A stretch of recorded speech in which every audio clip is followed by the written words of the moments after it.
And so, what is it like? It is incredibly humbling in an appropriate way. And man, I think every guy needs that to some degree. To be in a scenario where they're completely humbled, because you can try to double down on your pride, or you can let that humility let you explore your heart a little bit more. So what does it look like to engage those emotions? Like, Donald Trump's president. This is crazy. Yeah. This guy's OD'd. I'm supposed to room with. What's happening here? Like, and then like, who am I? And so I had to ask myself those questions, like in the midst of that chaos. And I had 28 days to sit and think about it and journal and explore and read scripture. And that was really healing for me. Well, welcome to the Men Are Forged podcast. I'm your host, Cartwright Morris. Something I don't advertise much, but if this is your first time listening, you enjoyed this interview with John Stakely, you enjoyed that quote you just heard, you can go to menareforged.com/guest interviews, and you can see the full list of show notes from each interview I did.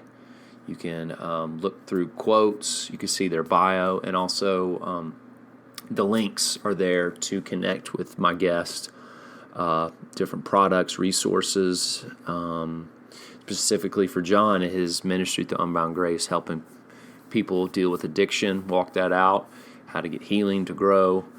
So go to menareforged.com/guest interviews. You could also click the podcast link, and it's right there, guest interviews, and see all my guests and all the details of each episode.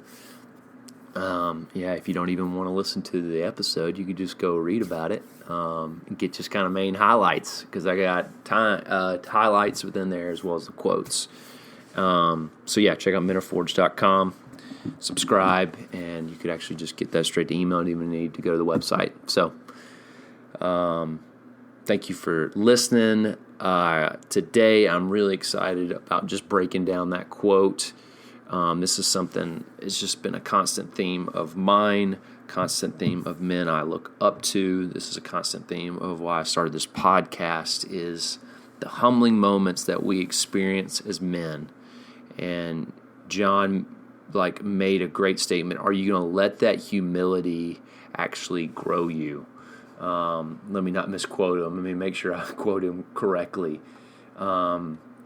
It's like every guy needs this to some degree, to be in a scenario where you're completely humbled because you can't try, because you can try to double down on your pride, or you can let that humility explore your heart.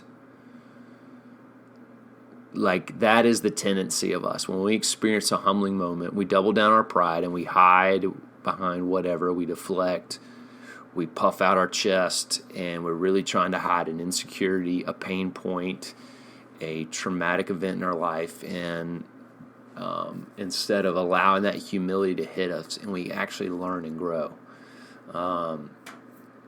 That is the fascinating part about these moments in our life, that we don't need something. John had addiction that caused that in his life, and going to rehab and experiencing, like he said, that he kind of painted that picture of this crazy scenario of stepping into rehab and what happened. But then there's the next level of these. We have these moments all the time, and we just don't let them hit us, because it makes us feel weak. It makes us feel vulnerable. It can feel emasculating, but really it can lead to more of us becoming the men we're called to be, becoming more masculine, actually. It actually discovers the healthy parts of our masculinity when we allow this humility to come in, because we then define ourselves that really matter, that are really solidified, that really that we can really lean into when we have those humbling moments. But it's like if we've kind of protected ourselves from the good and the bad by insulating and trying to act like we have a life where we're not affected by things.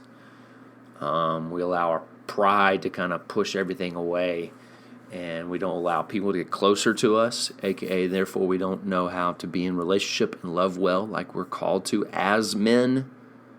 We talk about love in a very feminine context, but really love is a very is a very manly thing as well as it is a very womanly thing. We are all called to love. Jesus, the greatest man of all, was a great lover of people. He defined what it means to unconditionally love people. And then also we discover that things like myself, I had many humbling moments in my life, many failures, disappointments, traumatic events that happened that led to me having self-reflection. Because that's what that always leads to. Those humbling moments then lead to some level of self-reflection, like John talked about. Of like, all right, who am I really?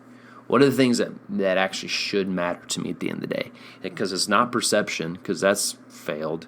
Trying to be perfect in every little way, not letting people in. That's the thing. Like, I think you can look at what he's talked about in two different ways. One, from the personal standpoint.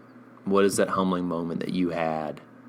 What is that humbling moment that you need to have to really find out who you are and what matters to you most? But then also, John was a guy who worked in ministry, was a pastor at church. And sometimes we look at people like that and think they got it all together and that they don't need help, or they don't need true friendship or unconditional love, or they don't need, our help in a way. But I think you can look at it that way of also look at the people around you, and they could be hurting, and we need to have compassion. We need to have grace for our leaders, for people that we look up to, and kind of put the idea we have of them down, and also, but then elevate the person that they are, to acknowledge the great qualities, but not put them on a pedestal and put this image around them. Therefore, we don't let ourselves in. We don't reach out to them. We don't pursue relationship with them because, they don't need our help, or they don't need our, relationship with us is probably the way to say it. So I think thinking of that one, when you hear John's story specifically, that clip is, man, what did I learn from that humbling moment of life? And am I still learning from that? Am I still allowing myself to be humbled that I could easily one day go back there? I think that was what was really cool about John's story. And he talked about later on that his heroin addict roommate, that could be any of us. We're all one bad day away. We're all bad, but for the grace of God, right? But in that experience, we can use that experience to actually grow and still learn, still allow that to keep ourselves in that humbling place, then therefore it creates growth.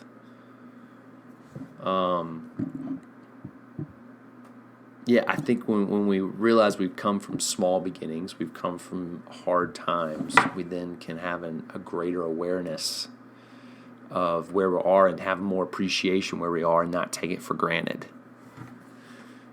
I think a big failure of mine, big disappointment, was definitely, in my mid-20s trying to figure out my life. And I've talked about this probably ad nauseum, but just that humbling moment of constantly comparing myself to others, them having some level of career, relationship, marriage, whatever, and thinking that I was a failure compared to them, and realize that humbling moment, all right, at the end of the day, do I want to be them? No, I don't. I want to be me. And going out and finding that leading to, and then therefore I have that in my mind the rest of my life. Like, anytime I have that tendency to compare myself to someone else, and it may lead to anxiety, depression, disappointment, maybe feeling a lack of control. Therefore, I try to control everything, which leads to anxiety and stress, right? I think my performance and my behaviors are the ones that that's what's going to lead to my changing my life and me becoming that person I'm comparing to. I stop, go, at the end of the day, this is my journey. This is my life, my story. It is unique. It is powerful. It is going to matter. That my story, who I am, is going to look different from everyone else, and that is not just okay. That's just not just a good thing. That is an amazing, powerful thing that will change, that will lead to more joy, more fulfillment, lead to better relationships, that leads to a stronger community, and it leads to me finding my place in life where I am getting energy from what I do, and I'm not drained with everything I do because I'm trying to be somebody else. I think that's what I am feeling in. I could say this from my coaching practice, that I'm meeting with more and more clients, guys my age, a little bit younger, early 30s to mid 30s, that are leaving their stable jobs or leaving some level of stability to go off and do their own because they've just literally just showed up and punched the clock, done what they're supposed to do, did what they were told, and they're wanting something more. They're wanting more meaning in their life, more purpose, and they're coming to those humbling moments and they're saying, instead of having a midlife crisis in 5 to 10 years, how about I actually do something about it? How about I actually make a change? How about I start actually implementing some of this into all the business things that I've learned, and actually do it in a context where I'm in, not just like in charge, or I am the I should eat what you kill, master of my own fate. That's a little bit of hyperbolic terminology there, because at the end of the day, I don't believe that any of us are masters of our own fate. But I believe like there's a language there that I'm trying to, like an entrepreneurial mindset, a uniqueness, a desire to, though there's failure on the other side, though there's discomfort, but actually on the other side, I find energy from what I do. I find excitement because like I'm finding out who I am and what I want to do. I'm allowing myself to be the driving force in my career versus my performance, my behavior, my living up to some expectation and perception of who I think I'm supposed to be. But I'm allowing the unique part of myself be the expression and not the outward one that's been made up or been constructed through years of not wanting to be considered a failure or a disappointment or a whatever language you put, or not some sense of control. Anyway, there's a lot of language in there, probably a lot of my history popping out there. But anyway, I recommend going to episode 72, listen to John Stakely if you haven't already. I told him I had an editing tool and I forgot to edit the two things out. But I just thought they humanized him. Because he's such a great guy, and I think that those two experiences, the one with him interacting with his daughter, and then his coffee pot turning off that was really loud. I think those two things, it was just, there were funny moments, and there were great moments, and they just showed what a great guy he is, a great person. So I recommend going checking out unboundgrace.life. Checking out his website, especially if you are in addiction or know someone in addiction. He's got great little programs, just groups to meet with or someone to meet with one-on-one, just to, see if you resonate with the story and you're in a similar place and you just want somebody to talk to. I'd recommend reaching out to John and the people there at Unbound Grace. All right, so I think I've rambled enough. But if this is your first time, check out mentorforge.com. Please subscribe to my email list. There's a lot of different things that are coming your way if you're connected to the email list when it comes to challenges, products, things that will be beneficial to you, and also just more information about the podcast and how you can just know more about from the podcast and take a lot of the content with you. And that way you don't have to worry about writing stuff down if you're listening and driving. And, from quotes to also the websites and things that to my guests.